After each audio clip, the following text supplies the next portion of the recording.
A ver, desarmemos esto un poco, porque es una situación clásica, casi un rito de iniciación para cualquiera que opere en los mercados financieros. Sí, el bautismo de fuego, le dicen. Exacto. Se pasa horas mirando la pantalla, analizando un gráfico con un nivel de detalle milimétrico, y de repente el precio rompe una zona clave. Un soporte o una resistencia que hasta ese momento parecía un muro, Un muro impenetrable, claro, de esos que no se rompen con nada. tal cual. El mercado entero entra en pánico, las luces rojas o verdes parpadean sin cesar en la cinta de transacciones y se genera una sensación de urgencia absoluta. Esa idea de que el tren se escapa, El famoso miedo a quedarse afuera. así es. Y entonces se entra al mercado con el corazón en la garganta, asumiendo un riesgo que quizá no estaba del todo calculado, y justo en ese preciso instante el precio se da la vuelta. Regresa al punto de partida con una violencia tremenda. Y deja la gran mayoría fuera de juego, sumando una pérdida más a la cuenta. Es profundamente frustrante para quien lo vive. Totalmente. Por eso, la inmersión profunda de hoy tiene una misión muy clara.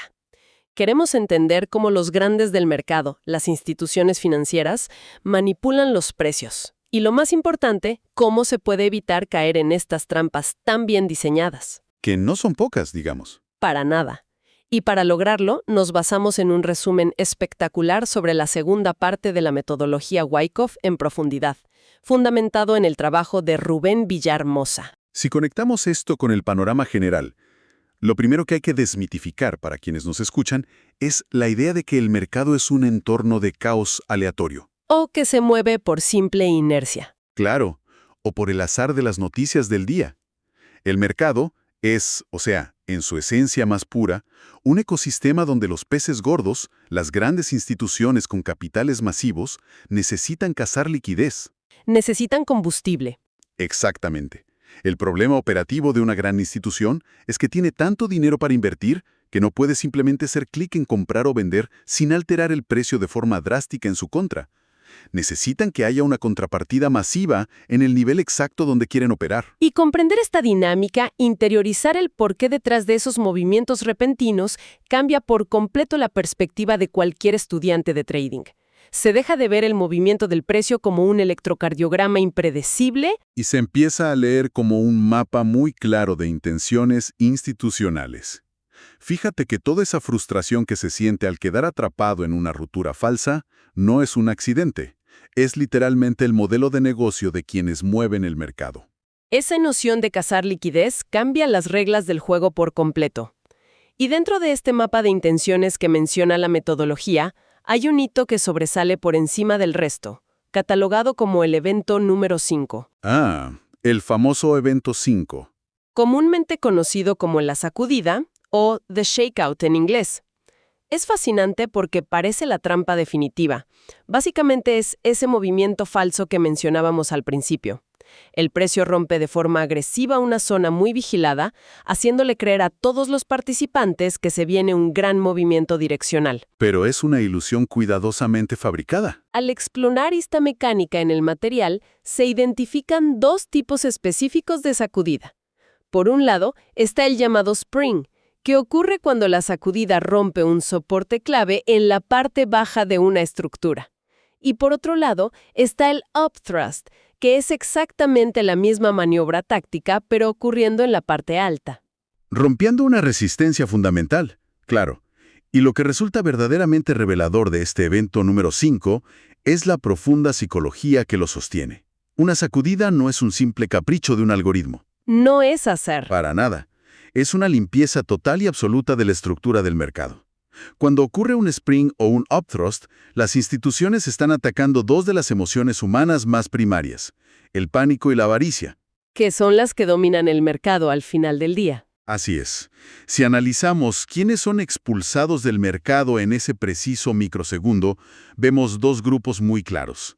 Primero, barren a los temerosos, es decir, a quienes ya estaban posicionados en la dirección correcta, que habían hecho un buen análisis. Pero que tenían sus paradas de pérdida, los stop loss, ubicados de forma muy predecible. Justo ahí, muy obvios, por encima o por debajo de esas zonas clave.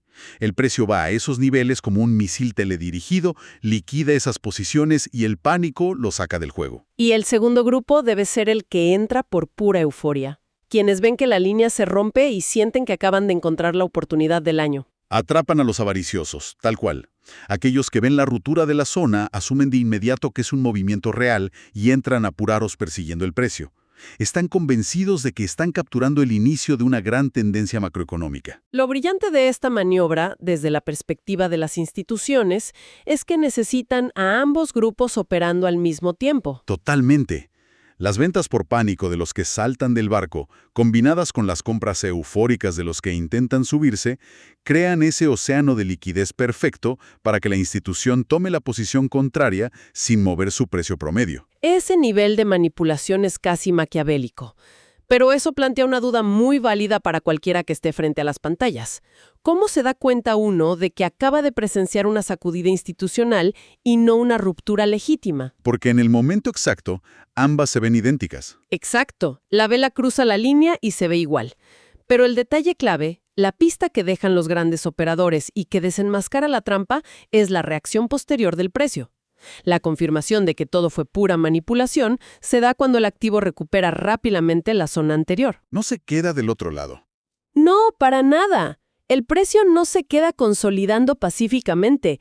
Entra, hace el daño estructural, absorbe toda esa liquidez generada por el pánico y la avaricia y se devuelve con velocidad hacia el interior del rango previo. Yo lo veo como si un grupo cruzara una frontera por la noche solo para robar suministros. Y en cuanto consiguen lo que necesitan, vuelven corriendo a su propio territorio antes de que salga el sol. Me encanta esa analogía de cruzar la frontera, porque ilustra muy bien la falta de intención de permanencia. Y una vez que esa incursión táctica se ha completado, una vez que el gran capital ha absorbido todas esas órdenes ajenas, el escenario cambia por completo. Se desequilibra todo. Claro, el mercado ya no está en equilibrio. Quienes tienen el músculo financiero ya han acumulado todo lo que necesitaban en la parte baja tras un sprint o han distribuido y vendido todo en la parte alta tras un upthrust. Han inclinado la balanza. Y este desequilibrio latente nos lleva inevitablemente al siguiente paso en la estructura, que es el evento número 6 de la metodología. La rotura. Exactamente, la rotura. Y aquí el panorama visual en las gráficas cambia de manera drástica. Después de la sutileza de la sacudida, el precio empieza a moverse con una fuerza arrolladora. Es aquí donde entra esa terminología técnica de Wyckoff. El sign of strength y el sign of weakness. Sí. Si esta rotura genuina se da hacia arriba, mostrando todo ese poder adquisitivo institucional reprimido, se le llama sign of strength o señal de fortaleza. Y si es hacia abajo, demostrando que la oferta tiene el control absoluto y nadie quiere comprar, estamos ante un sign of weakness, una señal de debilidad. Para quien observa la gráfica en vivo, este momento es hipnótico. Se ven unas velas enormes, sólidas, desplazamientos violentos que rompen por fin la estructura del rango lateral que había atrapado al precio. Es casi imposible no sentir la urgencia de saltar al mercado de inmediato. Y es precisamente ahí, en ese momento de máxima excitación visual, donde hay que aplicar un freno de emergencia. Un freno total. Aunque psicológicamente debe ser dificilísimo no entrar cuando se ve una vela enorme rompiendo el nivel con tanta claridad. Y muy difícil, pero la advertencia técnica es clara. La rotura en sí misma, esa gran vela de intención, no es el momento adecuado para ejecutar una operación. Hay demasiado riesgo. Muchísimo. Durante esa fase de explosión direccional, el mercado está experimentando un cruce masivo y caótico de órdenes. El precio se desplaza tan rápido que queda muy extendido. Si se entra en ese momento de euforia, el lugar técnico para colocar la protección, el stop loss, quedaría demasiado lejos. Claro, la matemática de la operación se arruina. El riesgo operativo asume unas proporciones que destruyen cualquier esperanza de rentabilidad a largo plazo. En este punto hay que dejar pasar el tren de la ruptura y esperar pacientemente al evento número 7. Lo que nos lleva a la confirmación o el testeo. Esa confirmación parece ser el momento mágico de todo este sistema. Es la entrada de los profesionales. Después de la gran explosión de la rotura, el mercado, como si fuera un corredor que acaba de hacer un sprint, casi siempre necesita tomar un respiro, y lo hace mediante un retroceso pequeño. La clave para identificar que este es el momento oportuno radica en la apariencia de ese movimiento. Fundamental fijarse en eso. Lo ideal es que se presente con velas estrechas, con rangos de precio muy pequeñitos entre su apertura y su cierre. Y el factor determinante, un volumen de transacciones notablemente bajo. Ese volumen anémico demuestra que ya no hay interés institucional en ir en la dirección contraria. Ese retroceso sin volumen es el semáforo en verde definitivo. Cuando la presión contraria se seca por completo, aparece lo que llamamos el gatillo inteligente. En Wyckoff, esto es el last point of support, o último punto de soporte para comprar. O el last point of supply para vender. Exacto. Destacando que este séptimo evento es el lugar de menor riesgo posible. No es una apuesta. Al llegar aquí, se tiene toda la historia reciente de la gráfica respaldando la decisión. Se sobrevivió a la sacudida, se validó la rotura institucional y el testeo demostró que el camino está despejado. Ahora, con tanta terminología técnica, eventos secuenciales, brings, upthrust, señales de fortaleza, es muy fácil que cualquiera pierda de vista el bosque por estar mirando un solo árbol. Si uno se enfoca solo en una vela, se pierde la historia completa y la información abruma. Sí, puede ser mucha información de golpe. Así que para estructurar todo este conocimiento de forma práctica, es muy útil proponer un ejercicio rápido. Un mapa mental. La metodología organiza este ciclo del mercado en 5 grandes fases, de la A a la E. Entender estas fases es como tener un GPS. Un mapa para no operar a ciegas. Exacto. Arrancamos con la fase A. Conceptualmente es el freno. La tendencia previa se detiene abruptamente y el mercado entra en un estado de pausa, delimitando un nuevo rango lateral. Y una vez delimitado, pasamos a la fase B. La más larga de todas. La más larga y tediosa. El precio oscila rebotando entre el techo y el piso. Aquí se construye la causa y las manos fuertes absorben de forma silenciosa todo el activo disponible. Y una vez que terminan de absorber en esa fase B, pasamos a la fase C.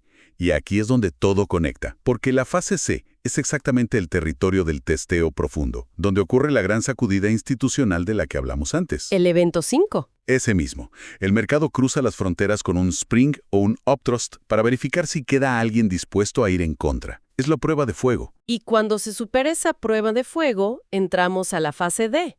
Arranca la tendencia, pero todavía dentro del rango, hasta que se da la rotura, el evento 6, y su respectivo testeo. Para finalmente desembocar en la fase E. La tendencia libre. Exacto, la tendencia fluyendo libremente fuera de las fronteras del rango, donde el precio se dispara. Tener este mapa mental de 5 pasos ayuda a no operar reaccionando emocionalmente a cada vela. Cambia por completo la experiencia. Pero claro, llevar toda esta teoría hermosa y simétrica a la cruda práctica diaria con las pantallas es el verdadero desafío. Ahí es donde se ve quién es quién. Para aterrizar esto, el análisis menciona 3 pilares innegociables: contexto, estructuras y zonas operativas. Además, resalta la importancia de identificar las verdaderas huellas de las instituciones a través de las barras significantes.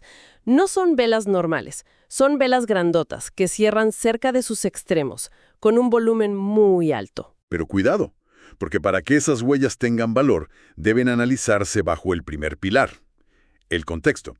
Y aquí hay una regla de oro. El contexto se mira en la temporalidad mayor, la macro.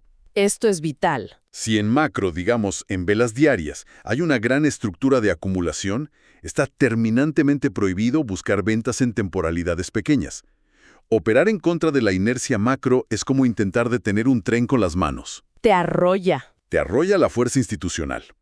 Y esto nos lleva a la gestión del capital, que es crucial para la supervivencia en el mercado. La gestión de riesgo es innegociable. Se exige el uso simultáneo del stop loss y el take profit. Siempre. Y hay que tener mucho cuidado con el peligro del autoengaño. Ese error fatal de correr el stop por miedo a perder. Esa trampa de darle espacio para que respire la operación. Exacto, que termina dinamitando la cuenta. Por eso hay una regla técnica muy clara. En una sacudida, el stop va del otro lado del extremo. Si el precio sigue de largo y toca ese stop, invalida la operación. La lectura original estaba equivocada. No era una sacudida, era un movimiento real en contra. Y por supuesto, la regla de oro. Arriesgar como máximo el 1% de la cuenta en cada operación. Ese 1% permite seguir participando al día siguiente. Ahora, hablemos de tomar ganancias, porque no se puede operar a ciegas ni salir porque el número en verde ya se ve bonito. Hay que buscar zonas de liquidez.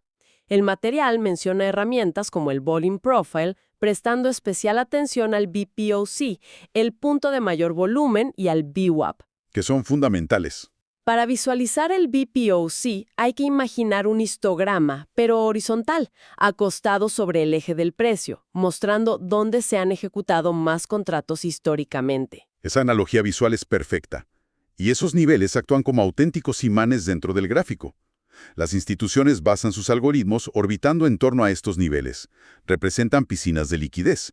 Tarde o temprano, el precio suele ir a buscarlos. Utilizarlos como objetivos para tomar ganancias asegura que salimos donde hay contrapartida masiva. Todo tiene muchísimo sentido. Llegar al final de este análisis detallado nos deja un panorama sumamente claro. El gran valor de esta inversión es adquirir el conocimiento para operar acompañando a los profesionales y dejar de ser el objetivo de sus manipulaciones. Dejar de ser la liquidez de ellos. Tal cual. Recordando siempre la importancia de estudiar los gráficos, tener paciencia de hierro para esperar los testeos y cuidar la cuenta con el 1%. Totalmente de acuerdo. Aunque todo esto me deja pensando en algo más profundo. Todo este sistema de manipulación y sacudidas funciona porque las instituciones se aprovechan del pánico y la avaricia humana, emociones que siempre han movido el mercado. Es la naturaleza humana. Pero a medida que más operadores minoristas aprenden a identificar metodologías como la de Wyckoff y evitan caer en la trampa del evento 5, surge una pregunta importante. ¿Qué pasará cuando los algoritmos institucionales se den cuenta de que ya no caemos en la primera sacudida? Qué buena pregunta. ¿Empezaremos a ver trampas diseñadas específicamente para atrapar a quienes intentan evitar la trampa original? Una trampa dentro de la trampa. Definitivamente es un ecosistema que nunca dejará de evolucionar y nos obliga a mantenernos siempre estudiando. Ha sido una exploración de hoy verdaderamente espectacular. Seguiremos descifrando esas estructuras. Hasta la próxima inmersión profunda. A ver, desarmemos esto un poco, porque